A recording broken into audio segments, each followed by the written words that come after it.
Okay, great. Hi, everyone. Welcome to XCamp 2023 USACO Open Solution Session. This is Charlie. I'm the co-founder and principal of XCamp. First, I will give you a very brief introduction about XCamp. Then we will have Albert give us a USACO contest tutorial on the server. After that, he will discuss the USACO server trend for this whole season and how to prepare next USACO season. At last, we have a quick QA session. XCamp is a Silicon Valley-based coding academy. Yuan and I, we co-founded about 6 years ago. So we open to nationwide, mostly on online classes. We have from beginner to master level. Master, we mean the IOI, International Olympiad of Informatics level. Our curriculum developed by senior coaches. You can see all the medalists, they contribute to our curriculum, also our test problems. It has been proven we can provide very solid knowledge on the data structure and algorithms for our students. We had 4 USACO campers last year.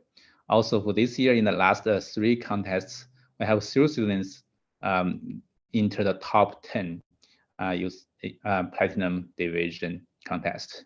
We have 6 more students join the Platinum in the past 3 contests too. Okay, so we have Albert here. He will help us to explain the several problems. He's a XCamp alumni.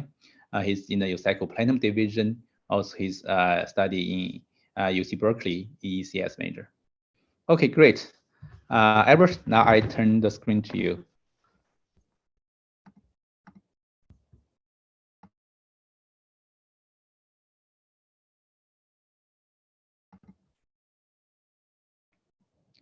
You are on mute.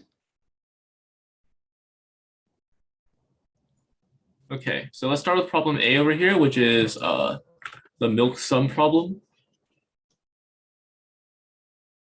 So this problem basically says that we got n less than or equal to like 150,000 cows.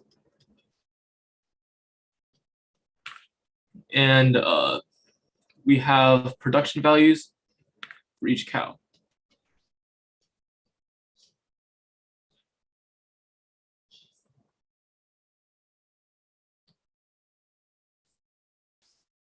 And what this production value basically says is each minute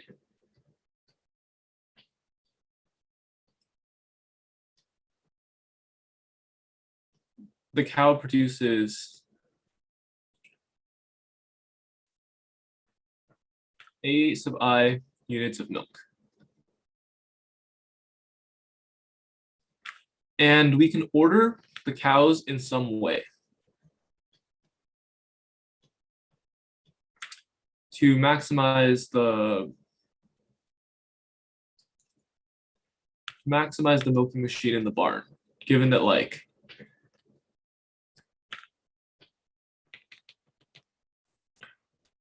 so basically initially all n cows are hooked up to the machine that milks them or something, because industrial farming is amazing. And then at each second, some cow is then unlinked from the machine in a certain order. So what we need to do then is essentially just find the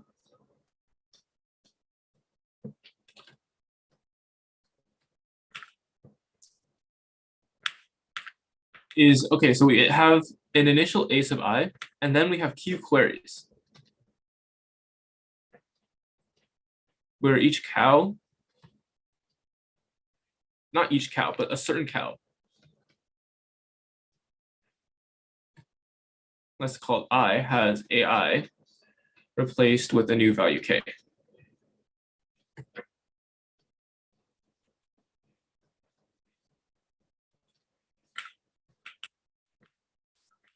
And what this basically means is that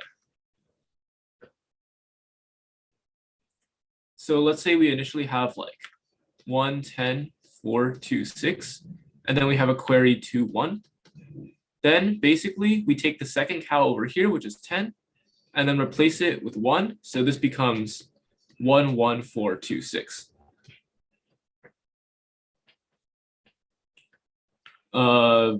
Yeah, so basically at the end of each query,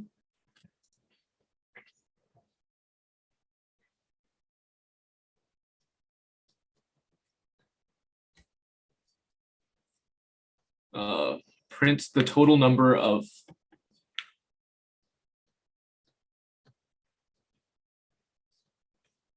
print the total amount of milk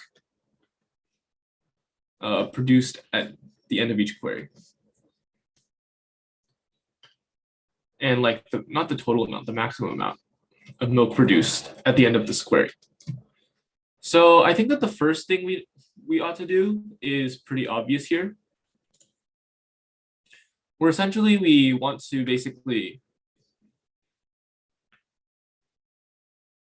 just try to find the maximum value for like the original array and then do some sort of replacement. So we have like 1, 10, 4, 2, 6. We would want to find the maximum of this original list and then basically make one change in order to like maximize everything. The reason why this works is our maximum ordering for our initial list is essentially just sorting the list 1, 2, 4, 6, 10, and then basically just unhooking them in from first to last order. So we unhook 1 first, then 2 first, then 4, then 6, then 10. And the reason why this is maximum is because we are necessarily taking the largest element in this list and then keeping it on the and basically keeping it being milked for the longest amount of time. So basically we have 10 here being milked for 5 minutes, when in any other orientation we would have it being milked for less than 5 minutes, which would then lead to essentially some inefficiency and therefore less milk being produced. When we change a number, let's say we change 10 to 1 as in the previous example, then we would have like 1, 1, 2, 4, 6. This essentially takes like our phantom 10 over here and just hops it over down from the last place to the second place. So then this 2, 4, 6 part essentially goes from being milked for 2 minutes to being milked 2, 3, and 4 minutes to being milked for 3, 4, and 5 minutes. And then the 10 here goes from being milked for 5 minutes to being milked for 2 minutes. And then the 1 behind here stays the same. However, let's say we wanted to replace 6 with something. We would have another, let's say we replace 6 with 3. So then we would have like 1, 2, 3, 4, 10. And then we have like a phantom 6 over here. Then in this case, the 10 stays the same and the 1 stays the same. These are still 1 and 5. However, and the 2 is also still 2. However, the 4 over here is different because it got shifted from number 3 to number 4. So basically what we observe from this is that all that matters in our query is essentially changing, is essentially the index between, the indices between the original and the new location in the sorted list. What this implies is that, no, not what this implies, but the original location we can find pretty easily just after sorting the list. The new location we can find essentially by doing some sort of binary search.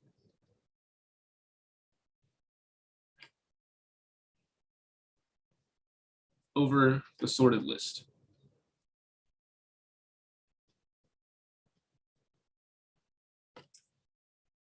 So once we have the original and new locations, let's assign some variables. So first, let's assign the original index to be at a value A. And then let's set the new location to be at a value B. Yeah, and then what we would want to do is essentially check, like compare A versus B. Remember, it is possible. There are actually 3 cases here. I've illustrated 2 of them. The third case is if you have like, if you want to replace it with like 1, 2, 4, 6, 8 or something, where 8 went from 10. In this case, no other indices are affected because all that changes is the fact that like 8 over here was changed from 10 to 8. So this essentially gives us 3 possible cases for A versus B. The first case is the purple one over here, where we have A equals to B. In this case, what we would want to do is essentially just subtract A times the old value.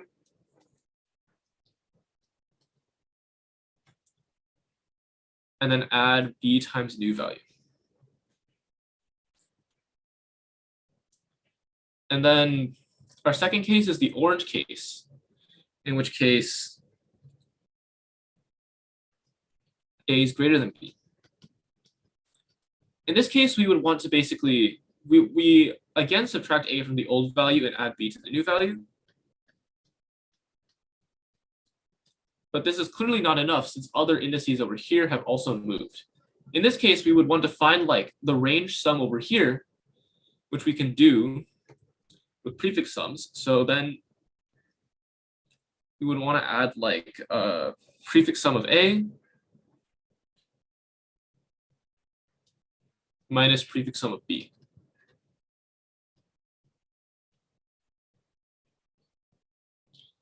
So we basically just add this range sum over here by add 1 copy of this range sum over here to essentially turn our 2, 3, 4 into a 3, 4, 5. This is essentially just adding 1 index to each, add one more copy to each index of the list, which then, yeah, basically just shifts the thing right. And our final case is the pink case, which is when A is less than B. In this case, again, we subtract A at B times the new value, where A is A times old value, B is like B times new value, right? And then we want to subtract the prefix sum of A minus the prefix sum of B. So basically, in this case, it's only this index again, but remember for larger arrays, this could also possibly be like a range of values as well. So we would want to add like prefix sum of B minus the prefix sum of A plus 1.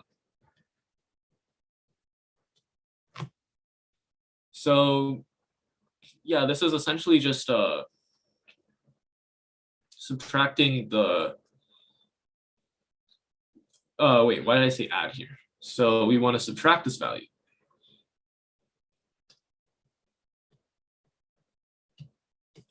So, and the reason why we want to subtract this is because this is being moved to the left over here.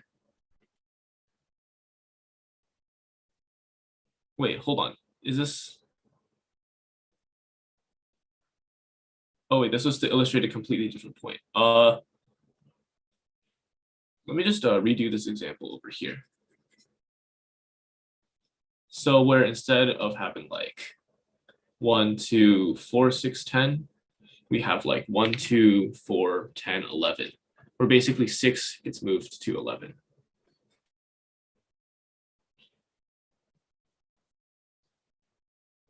So basically then 10 gets moved down to 4 from 5, and then 1, 2, 4 stay the same.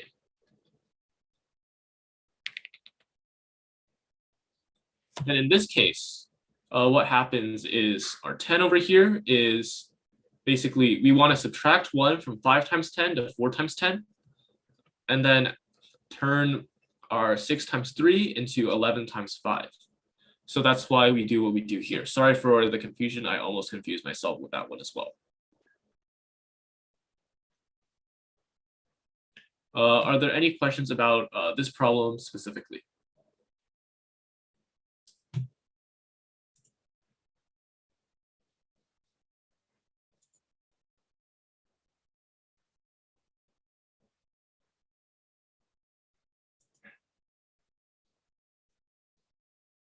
Okay, so, all right, I'm just going to move on to the next question.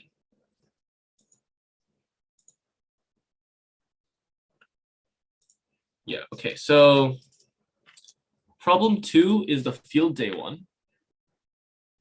And this one is honestly the most fun one in the contest, I feel like. So here we have n less than or equal to 10 to the 5th barns. And then c less than or equal to 18 cows per barn. And basically what we're doing here is we want to basically select a team of cows such that some teams have like a difference and you want to maximize the difference or something between two teams. So basically what we do is we have what we have here is like a bunch of bit strings, or not really bit strings, but strings of only G's and H's. So we have n strings consisting of only G's and H's. And each string is of length C. And we call the number of like bits that are different. So instead of like GH, we have like GH, GGH. Then here's our differing characters. So our difference here is equal to 1. Where we let the difference equal to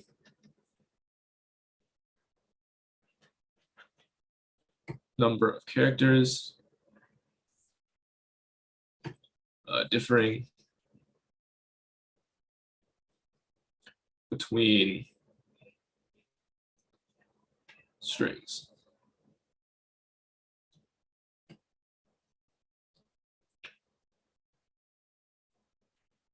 So what we do here is essentially, it looks really complicated to do, basically find like, given a certain barn,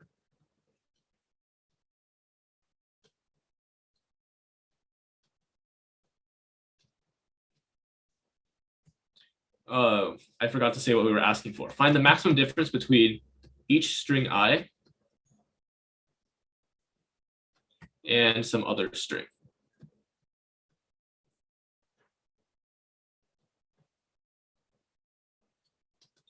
So this sounds really complicated, right? We basically have like n, which is like 100,000 strings. And then we want to basically find among the other 100,000 strings some other string j such that I and j have the maximum difference among all strings. So initially our thought would be, well, why don't we just do some brute force? So why don't we just like go and look at like every string and compare it against every other string? From what I've heard, that only gives you like one test case or something. So what is like the better way to do this? So we can essentially, this is a very important observation and is essentially the key to the entire problem.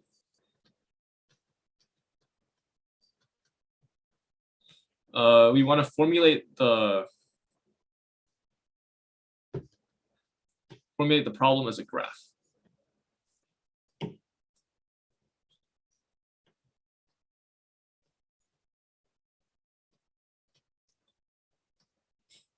And why this is important? Well, essentially let's just look at our nodes right here. So we have like GH, GGH, and then like GHHHH or something. In this case, we have a difference of 2. So how can we possibly edit the string GHGGH to be equal to GHHHH? So let's say we have like an initial node here that represents GHGGH.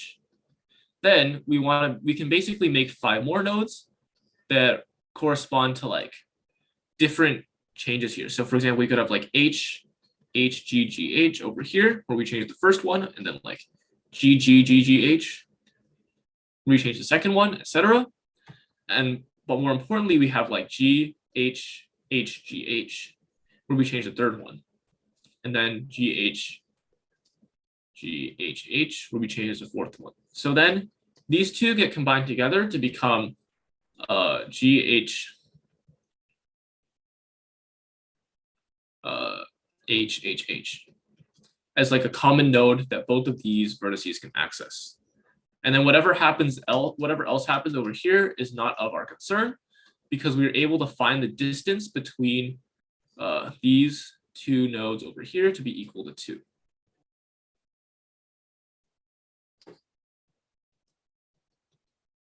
So this essentially gives us a way to find the difference between, to sort of construct the difference between two nodes.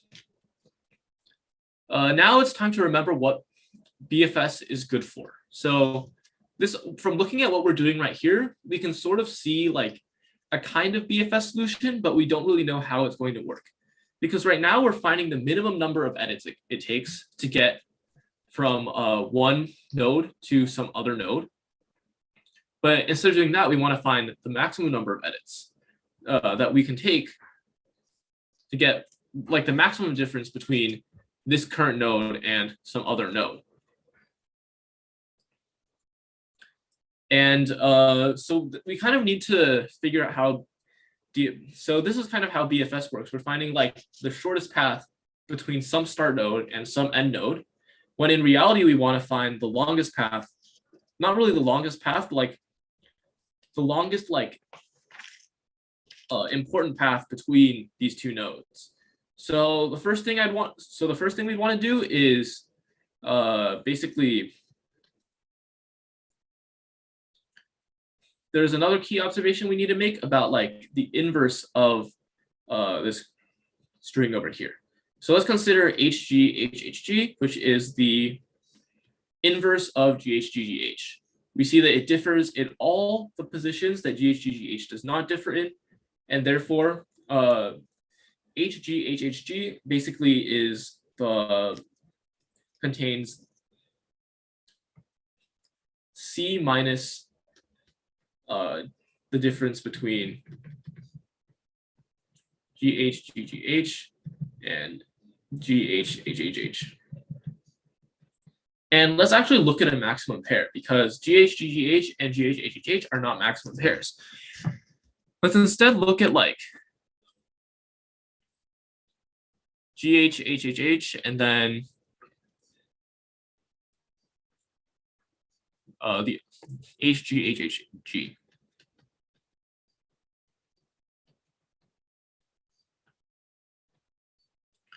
Well, in this case, we would essentially have like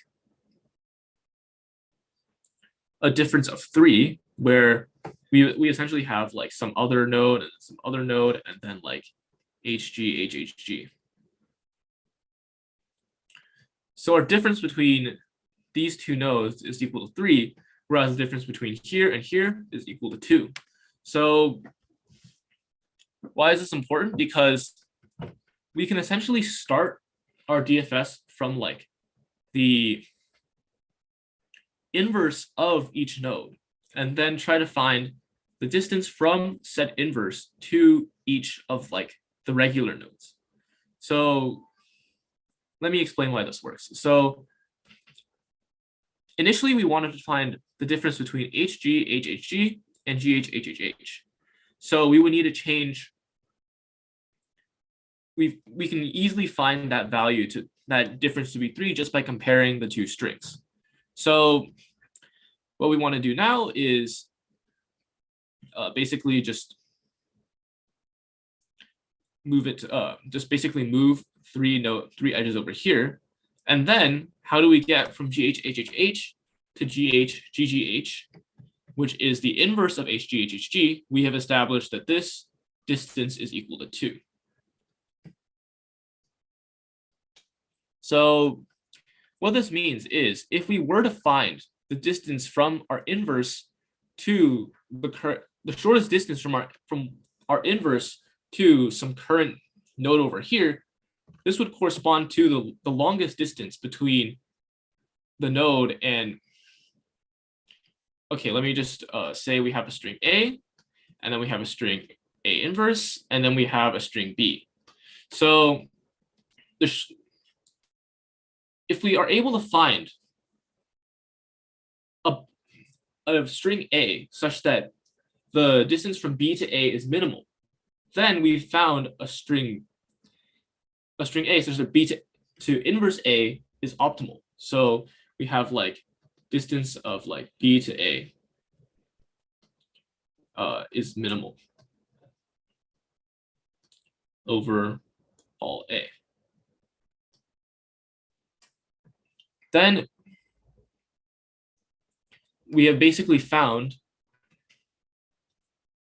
a string A such that distance from B to A is maximal.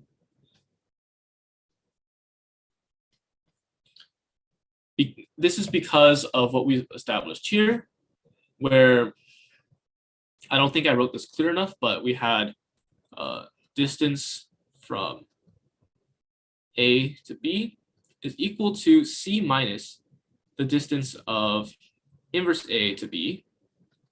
And this means that if distance of inverse A to B is small, then the distance from A to B itself is big. So this relation sort of follows intuitively as a result. So what should we end up doing? Because we actually have multiple possible starting nodes over here. This motivates a thing called a multi-source BFS.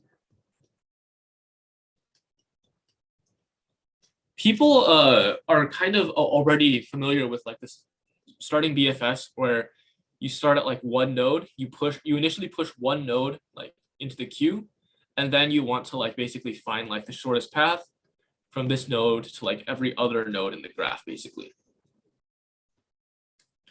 And then what we can do instead is we can do this for multiple sources. So instead of starting it from like just this vertex, we can also start it from like a completely different vertex, and then find what is the minimum distance from each node to one of these vertices. And we see that this only requires a very trivial modification to the normal BFS, where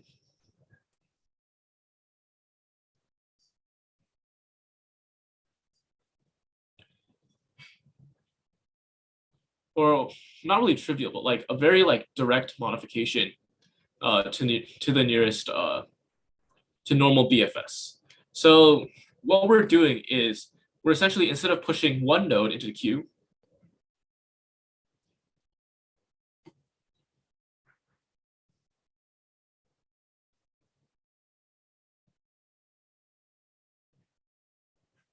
we push all nodes, we push like multiple nodes into a queue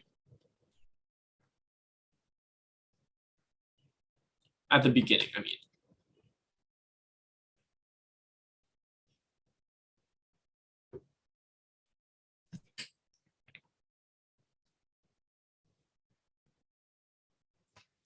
And what this means is we're basically just pushing and this is essentially just the only thing that changes. The rest of the BFS is done the exact same way. So what we do in our, no, it does not work with stacks. Think about it. So if we have like I'm not even going to get into that. This does not work with stacks, basically.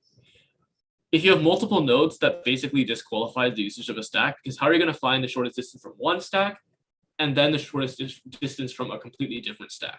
It doesn't really make sense. So in this problem, we want to basically minimize the distance from B to each inverse of A. So we basically want to find the minimum distance between B and some A inverse over all A. So what we would push into the queue at first is we would push all inverses of strings.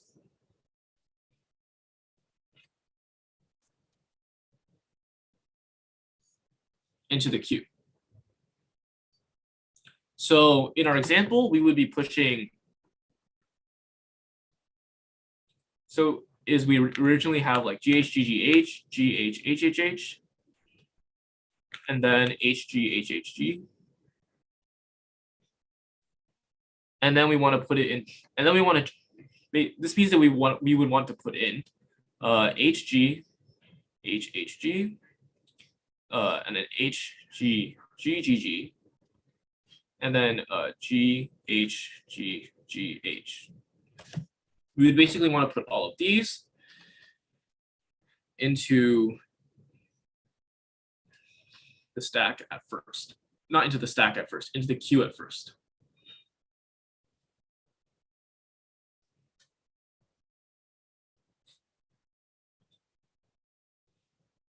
And then we would want to run the BFS over the queue, run BFS over the entire graph.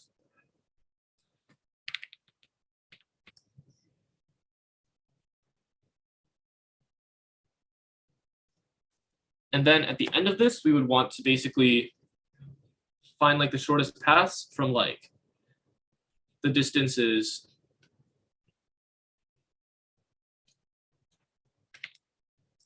Let's just call this the distance, the smallest distance from each of these source nodes to, let's say, GHGGH. And then we want to find distance to GHHHH. And then distance of HGHHG. And then once we found all these, we would then want to basically, for each of these values, we want to find like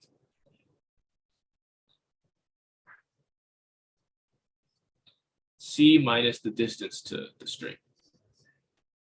And then this essentially pipelines to be our final answer.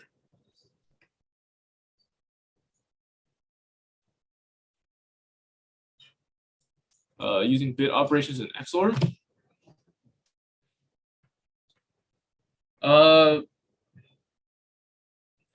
Yeah, I've heard that there were actually multiple solutions to this problem. Excuse me. One of them was like meet in the middle. One of them was this one, and then there was some other one involving just like cheesing with binary operations or something.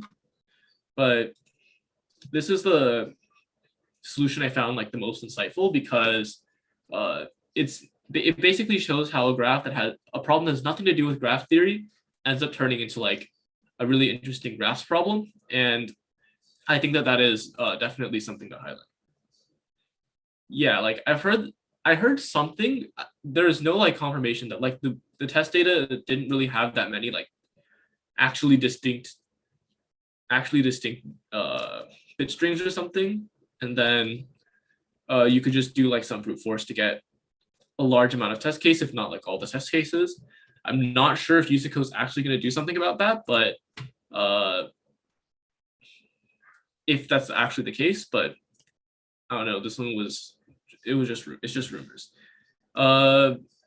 Relative difficulty of all the problems is I'll talk about later. And there's no shot the first was the hardest, because let's look at number 3. So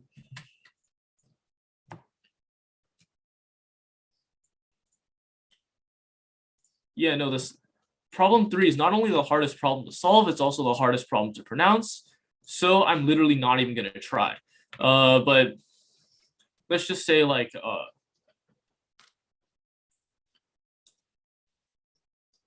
let's just say like 3 or I used ABC notation, so just for continuity, we basically have like a string S essentially, where you have like possibly some number of Bessie substrings.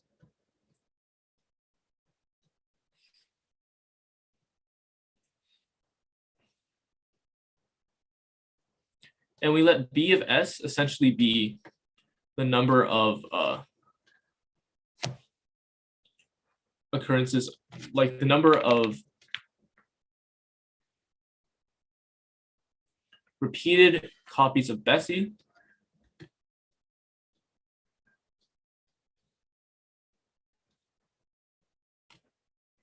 that can be made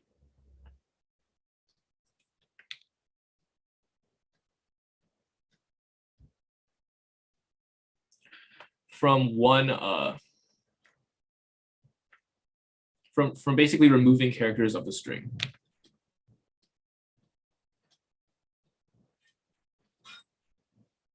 And this is essentially equal to like, essentially if we have like some stuff and then a B, then some stuff and an E, then some stuff and S, S, I, E, like this. Assuming that there's no like other substrings in here, we would have like basically B of this string equals to 1. And then we want to find the sum of like B of like also of like K for all like K are substrings of S or something.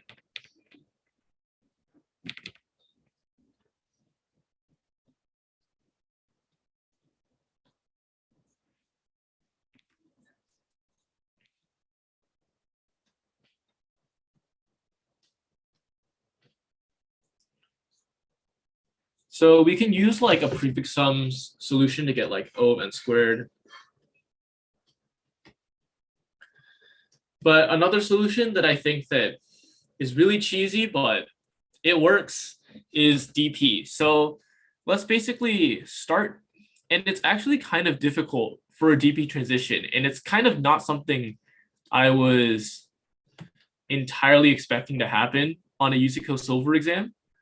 But we have, I mean, at least it's a one-dimensional DP. We have DP of I is equal to the sum of all BS for substrings S. I think I already used S to mention the whole string. So sum of B of K for all substrings K starting at I.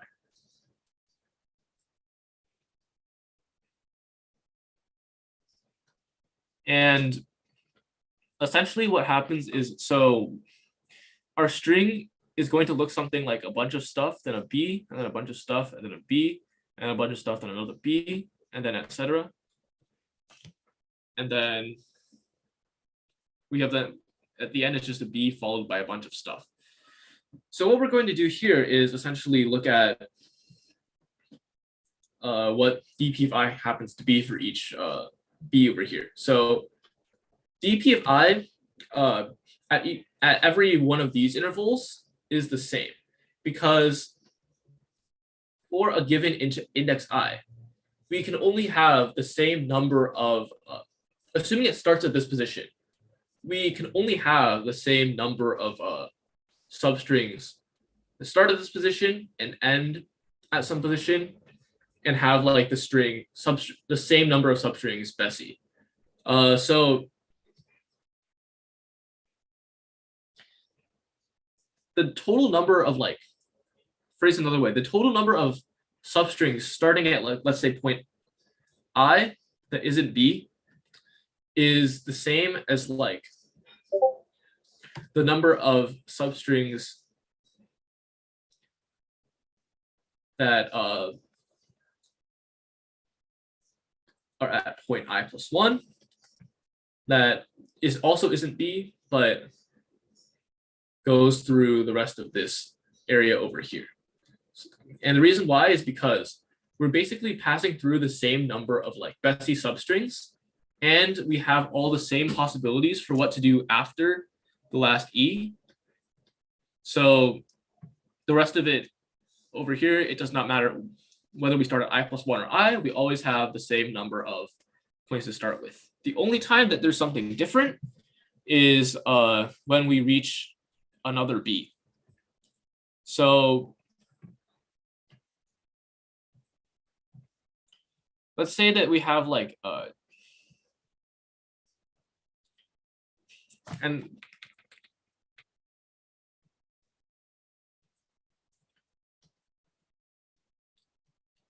let me just write dp of I is the same for all fillers. Therefore, we only really need to find recalculate dp of I at certain values b.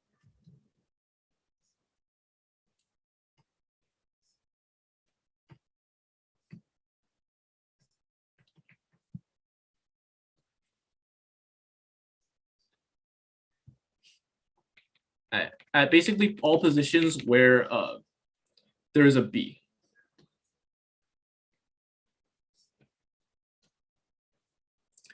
And this is because this b marks like the start of a potentially new string of Bessies. And how are we going to find like the total number of positions? So we initially have like, so at each position of a b, we have like b, and then possibly something followed by an e, and then after that, we have just a bunch of characters left. There could be like more Bessies in here.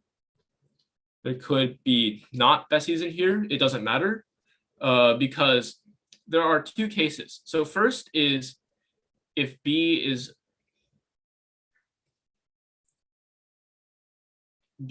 like the last.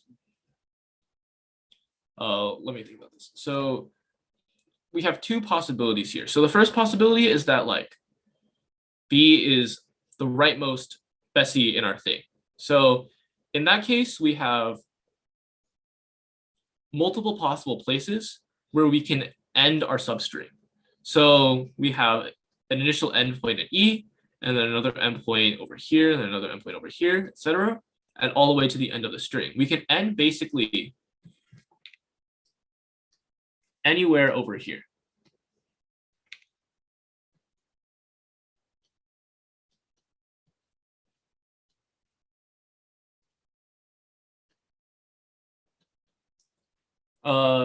However, there is like one possible concern, and this is what basically turns the question into a DP question. That is, what if you have like a bunch of Bessies over here in this part of the substring that we said we don't care about? Well, in that case, what we end up doing is there's going to be like another B over here, and then there's another instance of the word Bessie in this part of the string. And we will have already found that part of this. According to DP, we will have already found the answer for that part of the string. So we can then basically find like the number of ways to write Bessie, starting from to write like multiple Bessies, starting from this point B over here. And we can basically use the sum of a BS starting at this B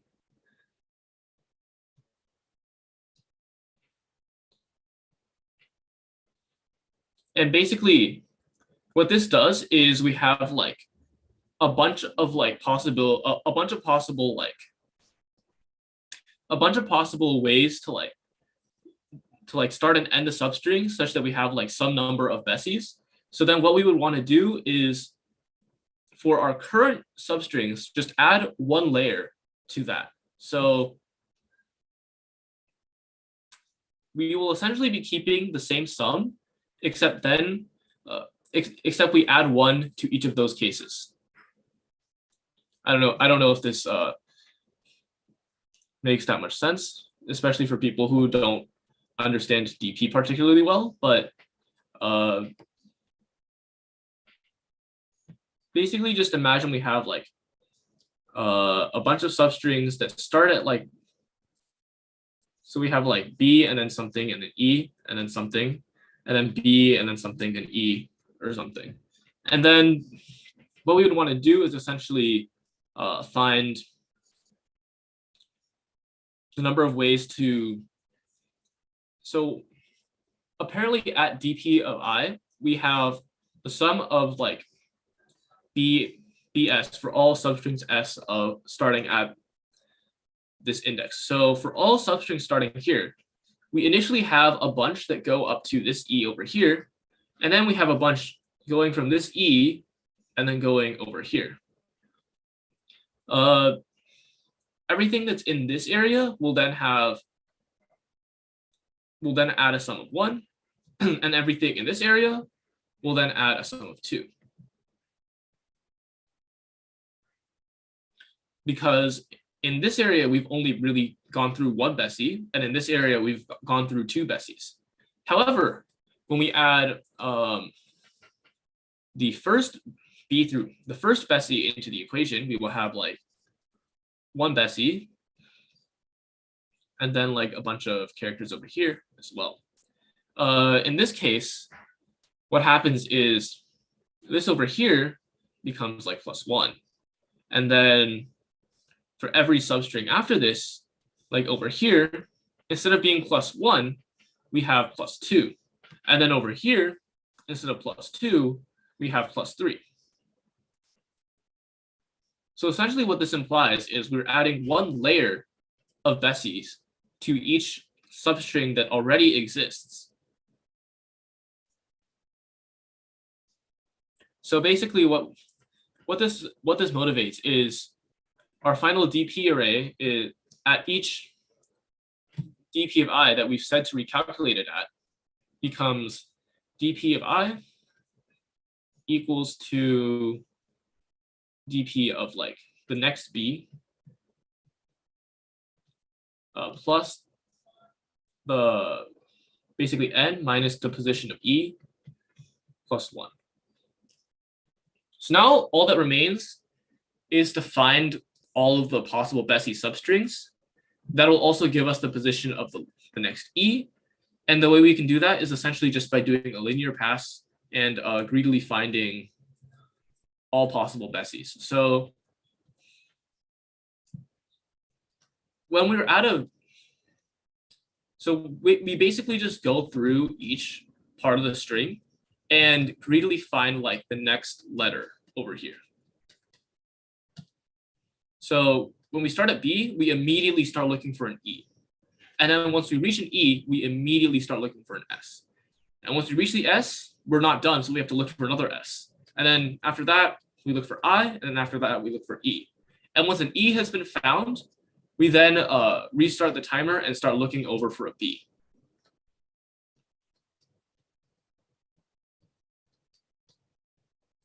And this necessarily gives us the most possible number of Bessies because there's not really much conflict here. We're basically looking for like the first B, and then like after that, the first E, and then after that, the first S. And this is essentially the same as like looking for like, and I think that this is pretty intuitive. It's pretty intuitive that this will necessarily create like the largest number of Bessie subsequences. Now I know that's like a lot to handle, but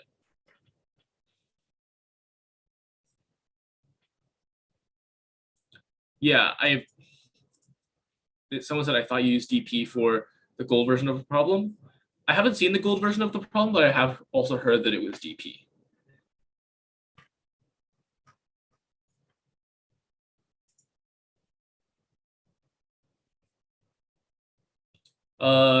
Are there any questions on anything I've just said? Feel free to ask. I'll try to answer some of them, but yeah, just ask any questions you have now before I hand the thing back to Charlie.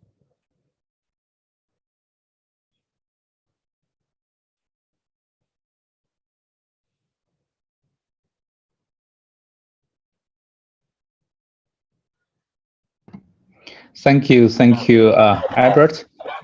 I have a couple more slides for you to share. Let me show you here. Albert, so we have the trend about the test. I like to share that to also the how to prepare next. Yep, similar to what Alex had. Oh, sorry. Yeah. So similar to what Alex had said about bronze. I think that silver didn't really follow many trends compared to like previous years. It was just hard. So this contest specifically seemed to be like a level above like the other contests that I've seen this year. So like there were more like problems that used out of scope topics, I guess. So I know that in January there was like a problem that involved DP. Well, this month there's another problem that involved DP. So like most contests, there was like an easy, medium, and hard problem as well. But the difference here is that the medium and hard problems were like significantly harder. So number 2 on this question is like a fun problem to do. However, in like the pressure of a contest, it's also difficult to observe like the graph nature of the problem, for example. There are like other solutions involving like meet in the middle, but those also required a bit of observation in order to like, especially involving like the constraints and seeing that, okay, well, 2 to the 9 times like n would pass, but 2 to the 18th time n is bad. And then we are able to find a way to like combine the two together. And then using that, we can solve the problem. So problem 2 was like another problem that required a lot of like observation and a lot of thinking and problem solving skills. So it definitely comes, if number 2 was difficult for you this time, like it definitely helps to like recognize problems and think about them in a certain way. And yeah, so for problem 3, that question was just like difficult. And I have yet to hear of like a non-DP solution for the problem. So like, this seems to be like strictly out of scope stuff. And moreover, it also required a lot of observations, especially about like, as you saw in our DP array, we only needed to do like real transitions on like a certain number of like, on like certain characters, namely the ones that started with B. And then we'd also needed to like do like a bunch of analysis on like how many Bessies we're counting in each substring and how that relates to the other previous states of the DP that we already know. So all in all, this was like a very observation heavy and a very content heavy contest. Thankfully, there is some relief in that like USACO still knows how to make like generally easy questions. Number 1 seemed to be a pretty like basic combination of like binary search, greedy, and prefix sums. And I found that one to be relatively simple compared to number 2 and number 3. But again, don't really feel discouraged if you did not do well on this contest. I think that this contest might have tripped up a lot of people, especially with like the large amount of like rare and supposedly out of scope topics. So yeah, definitely this contest was a difficult one. And yeah, so for the future, I think that it might be worth it to practice some old gold problems for an easier time on the silver problems, because a lot of the old gold problems used a lot of the out of scope topics from USACO Silver. Don't try to go too in depth into trying to solve like platinum level DP, as I don't think that like you need that much DP, that level of DP in silver. However, I also do think that like it is worth looking at problems from higher divisions and not just like saying, oh, this won't appear on our contest.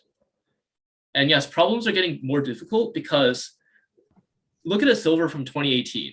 I think that most of us will be able to get most of the test cases on that problem, barring like a couple bugs.